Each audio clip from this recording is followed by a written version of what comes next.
into one of the toughest tournaments to win in bowling, the USBC Masters. And the list of those who haven't won it is just about as good as the list of those who've had. Not a championship yet in this event. Bill O'Neill, he's going in the Hall of Fame. Not a championship yet of the USBC Masters. That man, Barrett, he'll be in the Hall of Fame one day. 8 bowlers are left. 6 are on the air today. 2 are going to make it to the USBC Masters Step Ladder Show tomorrow. Let's find out who.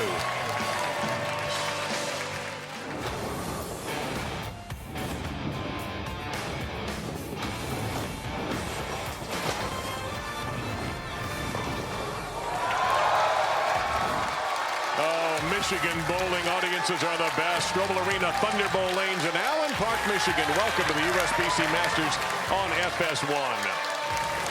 6 bowlers today, but here's a couple of guys you're not going to see today. The #1 seed, Gary Haynes, and the #2 seed, 3-time champion, Anthony Simonson. They have the day off, but these guys do not. The opening match will be Bill O'Neill and Bailey Mavrick. Then Nate Stubler versus Barrett. Fach awaits the winner of the first match. Justin Knowles awaits the winner of match #2. Hello again, everybody. Dave Lamont, along with Hall of Famer Randy Peterson and Kimberly Pressler. And Randy's traveling fan club continues. One guy has a title in this event, and it's Anthony Simonson. Well, he's got more than one, actually. Yeah, Anthony Simonson's been a total stud at the Masters with 3 Masters titles to his credit. The youngest player ever to win this event. With one more, he'll tie Jason Belmonte for the all-time list at the Masters. Anthony Simonson, however, in 2025 has been battling lower back and hip tightness issues all season long. He told us earlier, hey, I had 4 treatments. I'm feeling at top form once again. And the last time we had the Masters in this building was right there. Simonson was the winner. But the other story is the lefty, Gary Haynes, who's had experience in this event, but not much experience winning. 4 other times he made the cut. 4 other times he was ejected in the first round. Not this time. Yeah, you know, out of 390 players that started this event, he's the remaining undefeated player looking to do what D-Ron Booker did last season at the 2024 Masters, and that's get on television for the very first time and win a major title.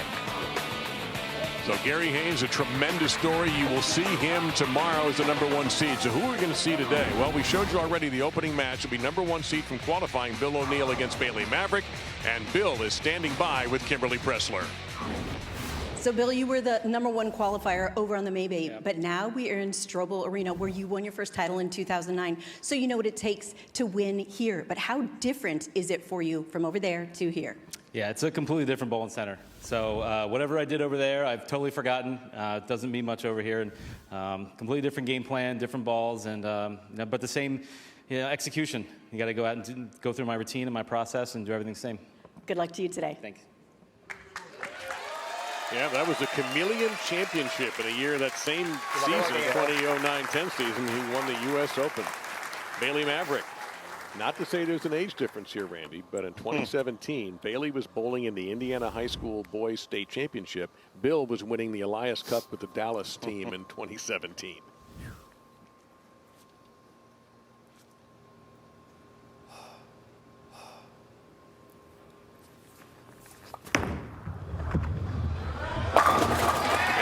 Start, calm the nerves a little bit for Maverick. You can see that oil pattern displayed on the lane, that hourglass shape. We'll get more to that here in a moment. This is a USBC pattern designed by Nick Hoagland.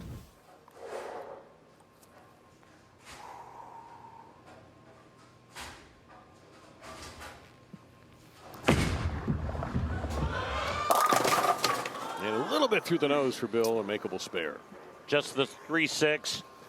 And speaking with all the players, and you mentioned Nick Hoagland, who is the lane pattern development specialist. There is a great emphasis on execution and shot making on this pattern. A fairly lower scoring pattern than what we typically see week in and week out on the regular PBA tour. And particularly after what was going on in Reno with so many high scores and so many 300 games. Yeah, and honestly, I like this. This is a major, and majors should be hard. They should be hard to win, and it should come down to execution, shot making, spare making, as we take a look at Bill's arsenal going with Black Widow 3.0. got surface on that ball. The right lane we need to watch for.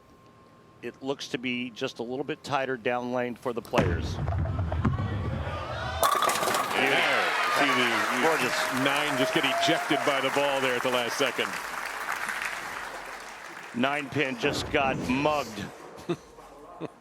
And that beautiful roll release of the soon-to-be Hall of Famer Bill O'Neill. Watch the ball just catch a piece of the 9-pin. 15 PBA Tour titles, 3 majors, but the USBC Masters, not one of them. As for Bailey, he's looking for his first national title. Going with Hypnotize. Hit me, hit me. Yeah. Ooh. Good shot. He liked it immediately off his hand. You could tell by the way he stepped to the right after letting go of that shot.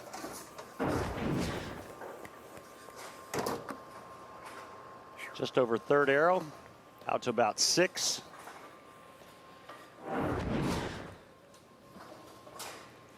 Saw Bailey earlier this year on TV at the Roth-Holman doubles. He covers that expertly. He and Patrick Dombrowski. If any of the pros on today's show bowl a perfect game, everyone in America can receive a free game of bowling courtesy of Go Bowling. To pre-register, visit gobowling.com and sign up for the Go Bowling Free America promotion. That sounds like millions of free games. I love the idea. I wonder if it'd be great if millions of people did it. First off, we got to get to 300 though. And if my memory serves, I think we only had one 300 in this event. What's the re-rack? And Bailey looking for a re-rack here. Okay.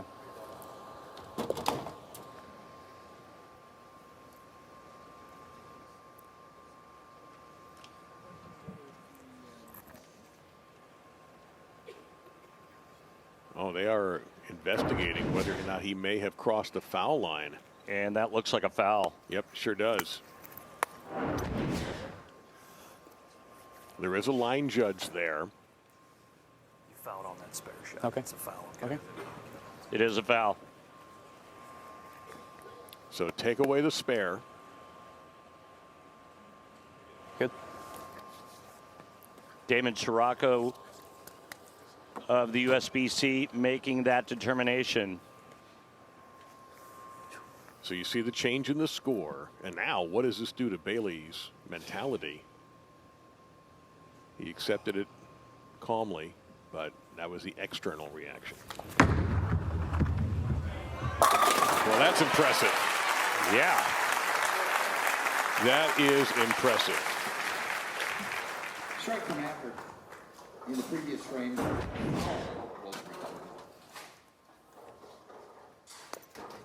Unfazed. That was quite the delivery after being notified he just fouled. Yeah, you think about it. You're trying to win your first national title. It's a major. You're bowling a guy who's going to be in the Hall of Fame in a few days, really. And that happens to you. And O'Neill gets a ringer. Another 10-pin on the right lane. Back-to-back beauties for Bill O'Neill, though, here. Game 1 of the USBC Masters.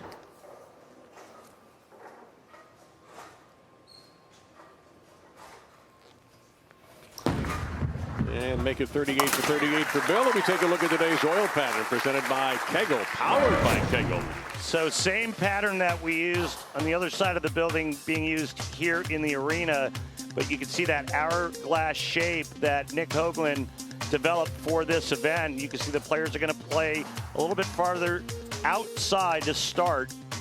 Out of our 8 players, half are southpaws. The trick, get it through the front part of the lane and then get it to pick up or read mid lane. Lay off, doesn't. Well, he had a 3-6 earlier. Now attack a 10 onto that. One of the least favorite spares of any professional bowler to have to shoot at. Pretty big miss for Bill O'Neill there. And 3-6-10, just catch a piece of that 3-pin. And the ball will take out the 6 and the 10.